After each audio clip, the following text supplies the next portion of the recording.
যারা দেবতাদেরকে মানে না তাহলে তাদের কি হয়? নদী থেকে 1000 হাত দূরে ঘর বানাতে বলেছে। কত হাত দূরে?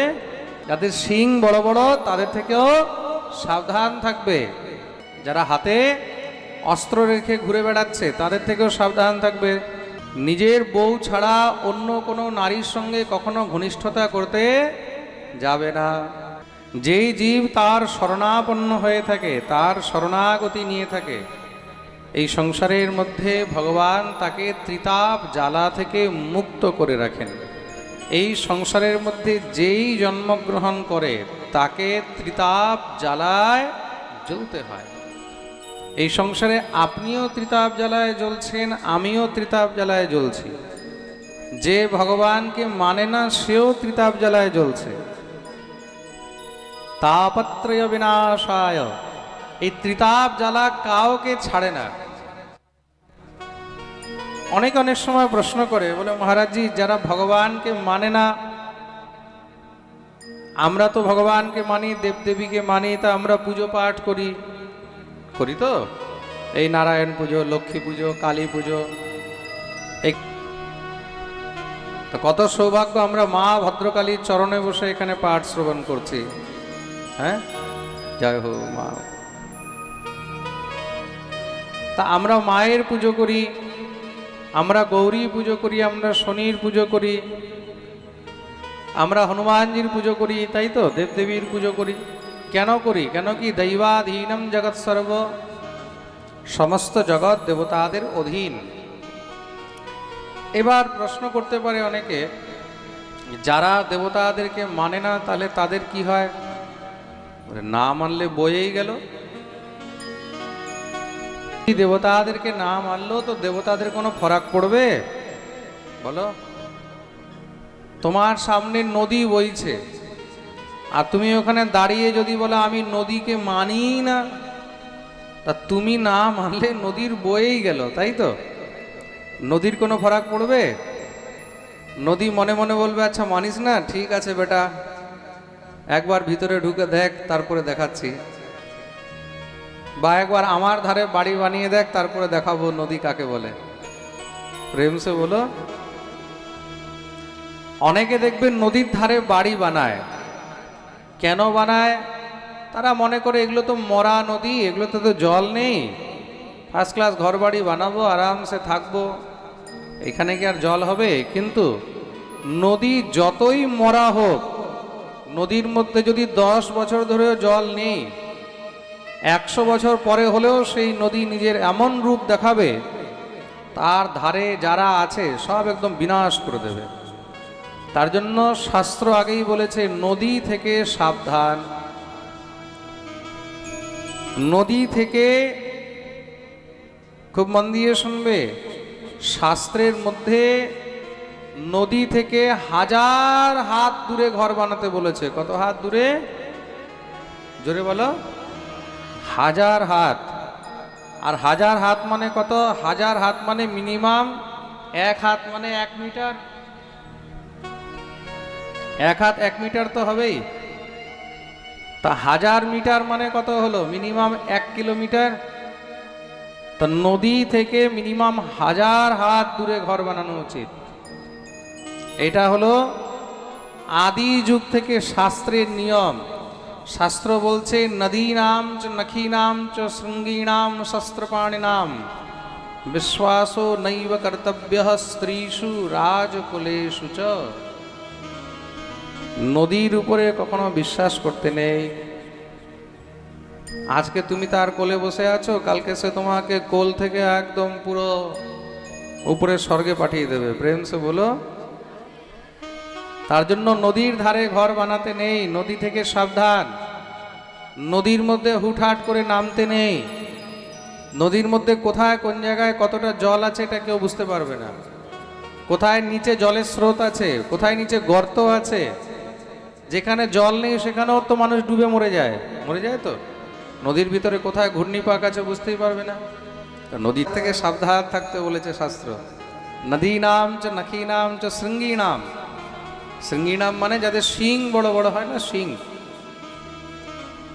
এখন তুমি তো আদর করতে যাচ্ছ গোমাতা, আমাদের নন্দী বাবা আর গোমাতার আজকে ধরে রাখো মেজাজ ঠিক নেই, নন্দী বাবার মেজাজ ঠিক নেই, সিং দিয়ে যদি এক গুতা মেরে দিল সঙ্গে সঙ্গে একদম ভোলে বাবা পার করে গেল। প্রেম সে বলো হ্যাঁ। তার জন্য বলেছে শৃঙ্গী নাম, যাদের সিং বড় বড় তাদের থেকেও সাবধান থাকবে। শস্ত্রপাণি নাম, যাদের হাতে অস্ত্র থাকে, যারা হাতে অস্ত্র রেখে ঘুরে বেড়াচ্ছে তাদের থেকেও সাবধান থাকবে।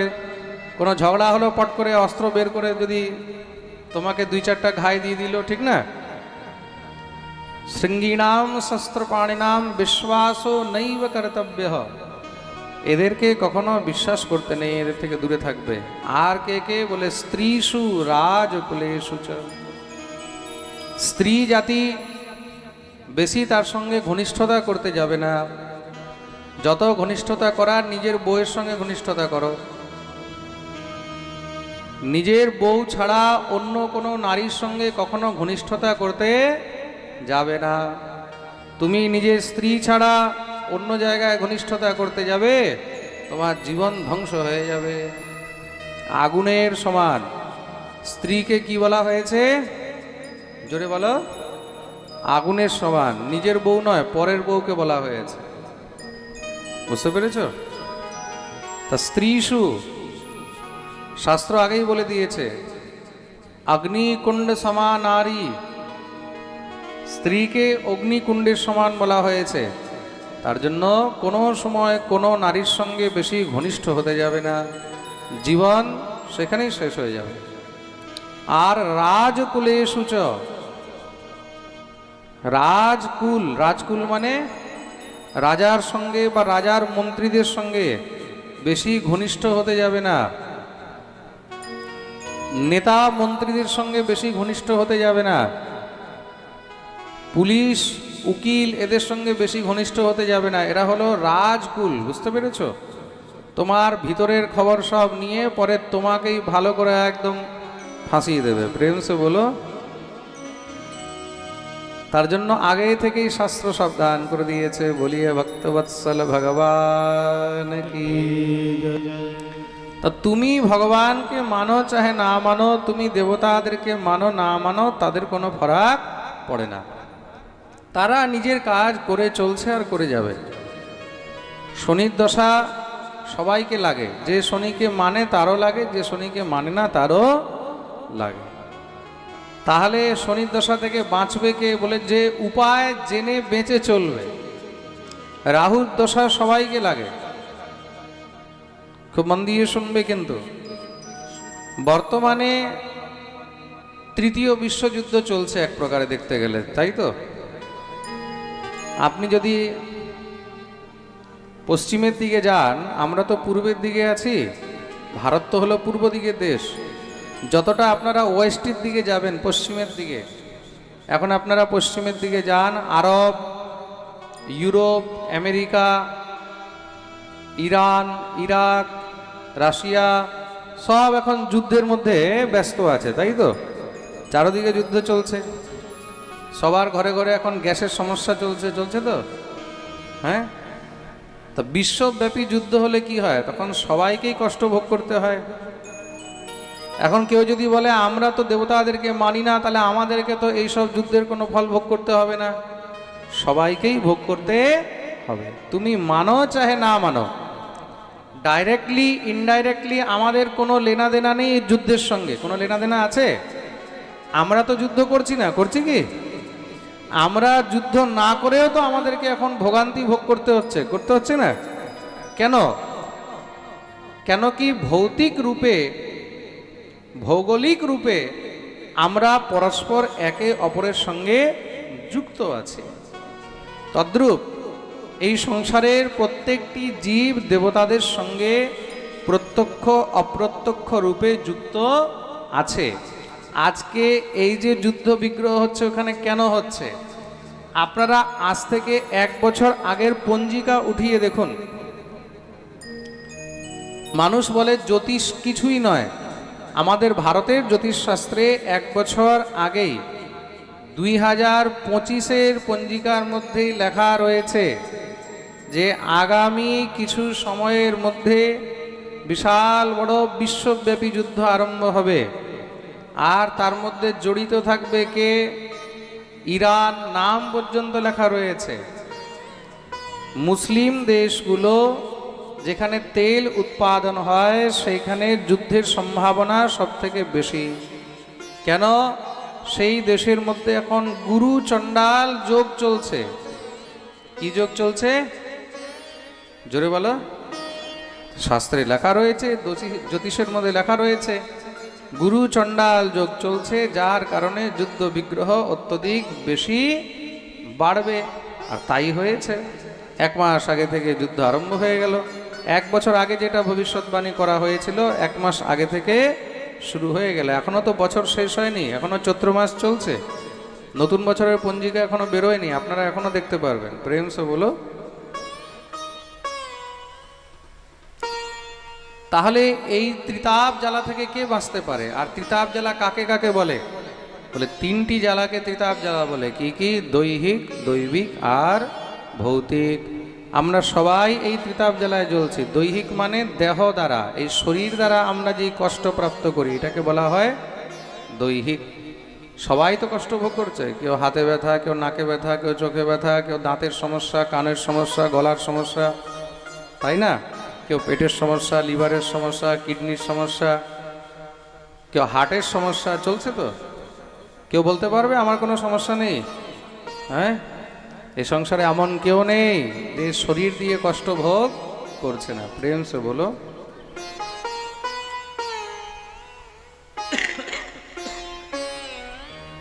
দ্বিতীয় হলো দৈবিক। দৈবিক মানে দেবতাদের দ্বারা প্রদত্ত যেই তাপ, যেই কষ্ট, আমাদেরকে কিন্তু সেটাও ভোগ করতে হচ্ছে। আর তৃতীয় হলো ভৌতিক কষ্ট। এই ভৌতিক জগৎ থেকে যে কষ্টগুলো আমাদেরকে ভোগ করতে হয় এগুলো হলো ভৌতিক। তা আমরা সবাই কিন্তু এই ত্রিতাপ জ্বালা ভোগ করেই চলেছি।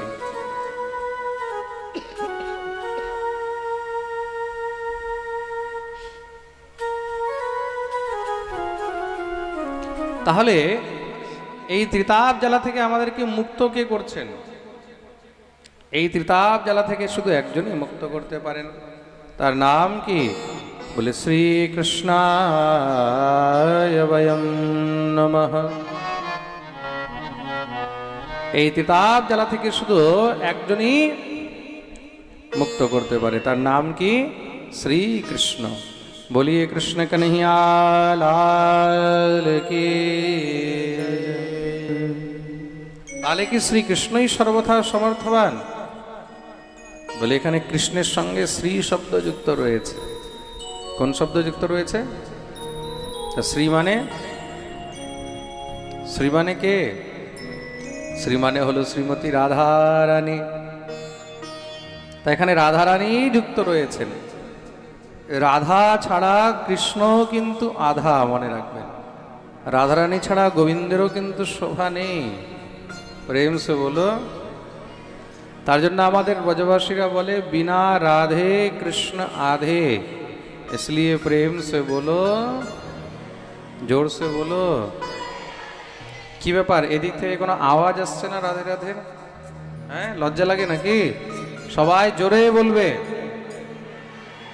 दोनों हाथ तुले, जय जय श्री राधे।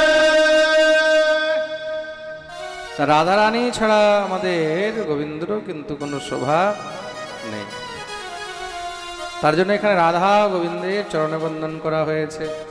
বলি রাধা কৃষ্ণ ভগবান কি। আর আমাদের সম্পত্তি, আমাদের সবকিছু হলো রাধা রানী। हमारो धन राधा, जीवन धन राधा, परम धन राधा। আমাদের সবকিছুই হলো রাধা। তাই আমাদের বৃন্দাবনে ব্রজবাসীগণ রাধারানীকে সব থেকে বড় ভাগ্যবতী বলেন। যে রাধারানী থেকে বড় এই সংসারের মধ্যে ভাগ্যবতী আর কেউ নেই। তা রাধারানীকে সখীগণ জিজ্ঞাসা করছেন,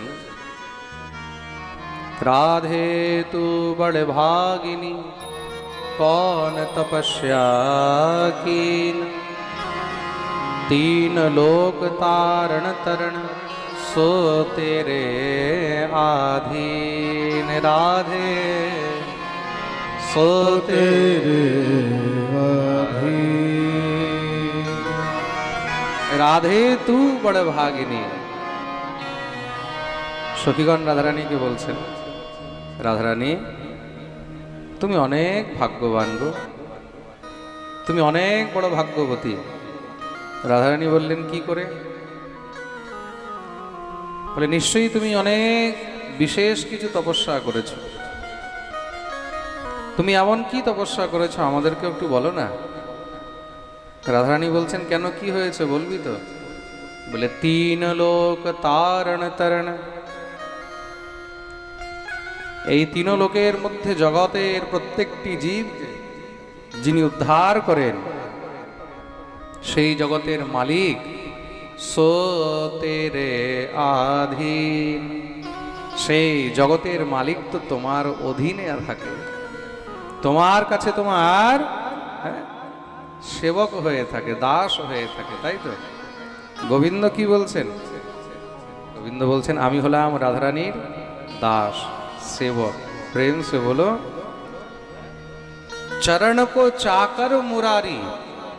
मुरारी के मुरारी हलेन राधारानी चरणेर चाकर। प्रेम से बोलो, राधारानी चरणेर चाकर। राधारानी के सखीरा सेटाई बोलছে, এমন কোন তপস্যা করলে এই সৌভাগ্য হয় একটু আমাদেরকেও বলো না রাধে, তাহলে আমরাও সেই তপস্যা করব। এই সংসারে কে না চাইবে জগতের মালিককে নিজের কাছে বেঁধে রাখতে? হ্যাঁ, তা রাধারানী হলেন এই সংসারের মধ্যে শ্রেষ্ঠ ভাগ্যবতী। প্রেম সে বলো। দ্বিতীয় শ্লোকে এখানে শ্রী শুকদেব প্রভুর বন্দন করা হয়েছে। ইয়ম প্রব্রজন্তমনুপেতমপেত কৃত্যম, দ্বৈপায়নো বিরহ কাতর আজুহাব, पुत्रेति तन्मयतया तरवोऽभिनेदु, स्तं सर्वभूतहृदयं मुनिमानतोऽस्मि। যেই সময় শ্রী শুকদেব প্রভুর জন্ম হয়েছে, জন্ম গ্রহণ করে শ্রী শুকদেব প্রভুর সঙ্গে সঙ্গে দৌড়াতে লাগলেন। আর শুকদেব প্রভু যখন দৌড়াচ্ছেন, তার পিতা মহর্ষি বেদব্যাস তিনিও পুত্রের বিরহে কাতর হয়ে দৌড়াচ্ছেন। হা পুত্র হা পুত্র হা পুত্র বলে। সন্তানের জন্ম হয়েছে, সন্তানকে একটু ভালো করে দেখতেও পেল না। না জি ভরকে দেখা না কুছ বাত কি, হ্যাঁ বড়ি আরজু থি মুলাকাত কি। তা ভালো করে না দেখতে পেল, না ভালো করে কথা বলতে পারলো, না আদর, না স্নেহ, না সৎকার, না ছেলেকে সেই স্নেহ দিতে পারলো। আর সেই পুত্র জন্ম নিয়ে যদি দৌড়ে বেরিয়ে যায়, তখন মাতা পিতার অবস্থা কি হবে? সেই পিতা পিছনে পিছনে দৌড়াচ্ছেন, হা পুত্র হা পুত্র হা পুত্র বলে। কিন্তু শ্রী শুকদেব প্রভু একবারের জন্য পিছনে ফিরে তাকান। কেন? শুকদেব প্রভুর দৃষ্টিতে এই সংসারে না কেউ মাতা, না পিতা, না ভাই, না বন্ধু, না স্ত্রী, না পুত্র। তার জন্য তো সর্বত্র শুধু শুধু একটি দর্শন, সব জায়গায় শুধু একটি জিনিস দেখে, সেটা কি? ব্রহ্ম দর্শন করে। তা যিনি সর্বত্র শুধু ব্রহ্ম দর্শন করেন, এমন ব্রহ্মদ্রষ্টা ব্রহ্মরাত শ্রী শুকদেব প্রভুর চরণে আমরা প্রণাম জানাই। বলিয়ে শুকদেব ভগবান। তৃতীয় শ্লোকে ভাগবতের সূত্রপাত হলো, নৈমিষে সুতমাসীনম অভিবাদ্য মহামতিম, কথামৃতরসাস্বাদ কুশলঃ শৌনকো ব্রবীৎ। একসময় নৈমিষারণ্য তীর্থে 88,000 ঋষিগণ সেখানে সৎসঙ্গ করতে বসেছেন। যেরকম আজকে আমরা এখানে সৎসঙ্গ করতে বসেছি, এটা কি? এই হরিকথা ভাগবত কথা, এটাই হলো সৎসঙ্গ। প্রেম সে বলো। আজকে আমরা এখানে পাঠে প্রথম দিন আমার অনুমান থেকে অনেক বেশি ভক্ত এখানে উপস্থিত আছে। প্রথম দিন আমি হয়তো ভেবেছিলাম 400-500 ভক্ত হবে, আজকে আমি প্রথম দিনই দেখছি প্রায় 1,500-2 হাজার ভক্ত এখানে বসে আছে। আর যা বড় প্যান্ডেল হয়েছে তার মধ্যে অর্ধেক প্যান্ডেল তো আজকেই ফুল হয়ে গেছে। তাহলে বাকি 7 দিন এখন কি হবে ভাবো, প্রেম সে বলো। শ্রদ্ধা কতটা প্রেম আছে, একবার সবাই প্রেম সে বলো। তা আজ প্রথম দিনই আমাদের প্যান্ডেল অর্ধেকের বেশি ভরে গেছে, বিশাল ব্যাপার। কিন্তু ওইখানে নৈমিষারণ্যে কত ঋষি বসেছিল? 88,000 ঋষি। কত ঋষি? জোরে বলো। 88,000 ঋষি। 88 সহস্রাণি ঋষয়ঃ সত্রমাসত। তারা সব সেখানে একত্র হয়েছেন কিসের জন্য? হরিকথা শ্রবণ করার জন্য। বক্তাকে কথা শোনাবে কে? শ্রী সুতজি মহারাজকে তারা আসনে বসিয়েছেন। এই সুতজি মহারাজকে মহর্ষি বেদব্যাসের শিষ্য। হাত জোড় করে তার কাছে প্রার্থনা করলেন, প্রভু এই সংসারের মধ্যে আমরা সব তো আস্তে আস্তে রসাতলের দিকে চলে যাচ্ছি। আমাদের মনুষ্যদের এখন পতন হয়ে যাচ্ছে কেন? কলিযুগের যে প্রভাব। ইহ ঘোরে কলৌ প্রায় জীবশ্চাসুরতাং গতঃ ক্লেশাক্রান্তস্য তস্যৈব শোধনে কিং পরায়ণম। এই ঘোর কলিযুগের মধ্যে প্রায় জীব কিন্তু অসুর প্রবৃত্তির মধ্যে প্রবিষ্ট হয়ে যাচ্ছে। আমাদের যে বুদ্ধি, আমাদের বুদ্ধি খুব নোংরা হয়ে যাচ্ছে। মন্দা সুমন্দ মতዮ মন্দ ভাগ্যায়ুপদ্রতাঃ পাখণ্ডা নিরতা সন্তু বিরক্তা সপরিগ্রহা। আমাদের বুদ্ধি খুব মন্দ হয়ে যাচ্ছে। ভালো কাজে আমাদের মন লাগে না, খারাপ কাজ চট করে হয়ে যায়, আর ভালো কাজ করতে বছর বছর লেগে যায়। প্রেম সে বলো। এটা আমাদের স্বভাব হয়ে গেছে। শুদ্ধ সাত্বিক আহার করতে ভালো লাগে না, অবক্ষ ভক্ষণ করতে তামসিক আহার সবার ভালো লাগে, তাই তো? তা সব কিছুর মধ্যে আমাদের অন্তরে কলির প্রভাব এতটাই বেড়ে গেছে, আমাদের কথাবার্তা তার মধ্যেও তামসিকতা অত্যন্ত বেড়ে গেছে। কথায় কথায় নিন্দা, চর্চা, গালাগালি, সবসময় নোংরা কথা, এইগুলোই মুখ থেকে বেশি বেরোয়। আর এইগুলো শুনতেও মানুষের বেশি মজা লাগে। প্রেম সে বলো। আপনি কোনো ভালো কথা বলুন, ধর্মীয় কথা বলুন, ভালো কথা ধর্মীয় কথা শোনার জন্য দেখবেন লোক কম পাবেন। কিন্তু আপনি আলতু ফালতু সামাজিক অশ্লীল কথাবার্তা যেখানে হবে, অশ্লীল দৃশ্য যেখানে হবে, সেখানে দেখবেন লাখ লাখ কোটি কোটির ভিড় হয়ে যাবে। প্রেম সে বলো। এটাই হলো বাস্তবিকতা। কিন্তু এই জিনিসটা এই কলিযুগের প্রভাব। তা আমাদের বুদ্ধি তো আস্তে আস্তে সব আসুরিক হয়ে যাচ্ছে। তা আমাদের বুদ্ধির শুদ্ধি কি করে হবে? বুদ্ধির শোধন কি করে হবে? ক্লেশাক্রান্তস্য তস্যৈব শোধনে কিং পরায়ণম। আমাদের উদ্ধার কি করে হবে? মুক্তি কি করে হবে? মন শুদ্ধ কি করে হবে? আমাদের হরিভজন কি করে হবে? আমরা গোবিন্দকে কি করে পাবো? আমরা রাধারানীকে কি করে পাবো? শ্রী সুতজি মহারাজ বললেন, খুব মন দিয়ে শুনলেন। কালব্যাল মুখগ্রাসত্রাস নির্নাশ হেতবে শ্রীমদ্ভাগবতম শাস্ত্রম কলৌকিরেণ ভাষিতম। কালব্যাল মুখগ্রাসত্রাস নির্নাশ হেতবে। এই জগতের মধ্যে কালরূপী ব্যাল মানে সর্পের মুখ থেকে যদি বাঁচতে হয়, কলির প্রভাব থেকে যদি বাঁচতে হয়, তাহলে তার জন্য শুধু একটি উপায় আছে। যেরকম বৃষ্টি থেকে বাঁচতে হলে তখন কি করা হয়?